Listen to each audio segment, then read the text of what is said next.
আজ রংপুরের কালেক্টর ঈদগাহ মাঠে সমাবেশ করবে বিএনপি। এ নিয়ে বিস্তারিত জানাতে আমাদের সাথে আমাদের সহকর্মী শাহ বাজিদ যুক্ত হচ্ছেন।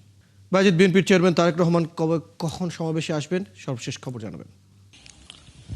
সবশেষ খবর যদি বলি, ব্যাপক প্রস্তুতি নেওয়া হয়েছে। দীর্ঘ 2 যুগ পর বিএনপির যে চেয়ারম্যান তারেক রহমান তিনি আসছেন। নেতাকর্মীরা উচ্ছ্বসিত, উজ্জীবিত এবং আজকের মাঠে ব্যাপক লোক সমাগম হবে কালেক্টর ঈদগাহ মাঠ। এবং আপনি জানেন রংপুরের মধ্যে এই মাঠটি হলো সবচেয়ে বড় মাঠ।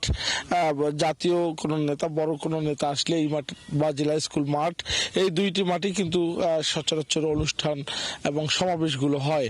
এবং সেই উপলক্ষে বিএনপি এর অঙ্গ সংগঠনের নেতাকর্মীরা ব্যাপক প্রস্তুতি নিয়েছে। ইতিমধ্যেই মঞ্চ প্রস্তুত করা হয়েছে মাঠের সামগ্রিক আইন শৃঙ্খলা পরিস্থিতি স্বাভাবিক রাখতে, এবং সব ধরনের ব্যবস্থা নিয়েছে স্থানীয় প্রশাসন। এবং যদি বলি যে যেহেতু দীর্ঘ 2 যুগ পর, এর আগে তৎকালীন বিএনপি সরকারের আমলের শুরুর দিকে তিনি শীত বস্ত্র বিতরণের জন্য এসেছিলেন রংপুর উত্তরাঞ্চলে। এরপরে দীর্ঘ 2 যুগ পর আসছেন।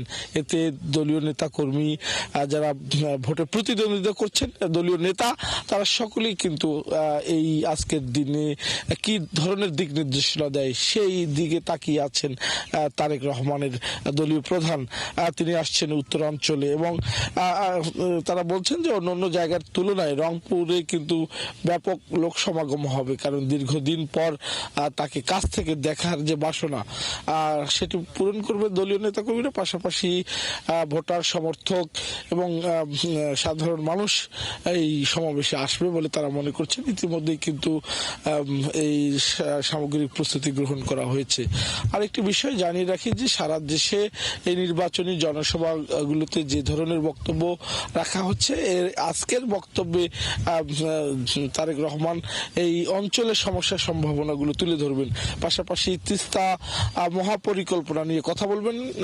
পাশাপাশি উত্তর অঞ্চল যে দীর্ঘদিন উন্নয়ন বঞ্চিত ছিল, সেই উন্নয়ন ভাবনাগুলো তুলে ধরবেন, সেটি নেতাকর্মীদের দাবি।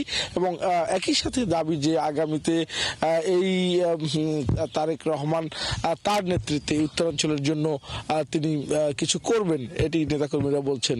এবং এই আজকে এখানে যে রংপুরে 6টি আসন রয়েছে, 33টি সংসদীয় আসন রয়েছে বৃহত্তর রংপুরে। বেশিরভাগ নেতাকর্মীরা যারা ভোট করছেন, প্রতিদ্বন্দ্বিতা করছেন, এবং দলীয় নেতারা কিন্তু থাকবেন। তো এই ছিল মোটামুটি রংপুরের আজকে তারেক রহমানের সর্বশেষ পরিস্থিতি। আমরা আরো বিস্তারিত জানাতে পারবো। ধন্যবাদ শাহ বাজিদ আহমেদ। খবর রাখতে থাকুন। দর্শক, আমাদের সাথে আমাদের সহকর্মী শাহ বাজিদ আহমেদ যুক্ত ছিল রংপুর থেকে। সেখানে বিএনপির জনসমাবেশ নিয়ে আমরা বিস্তারিত জানছিলাম।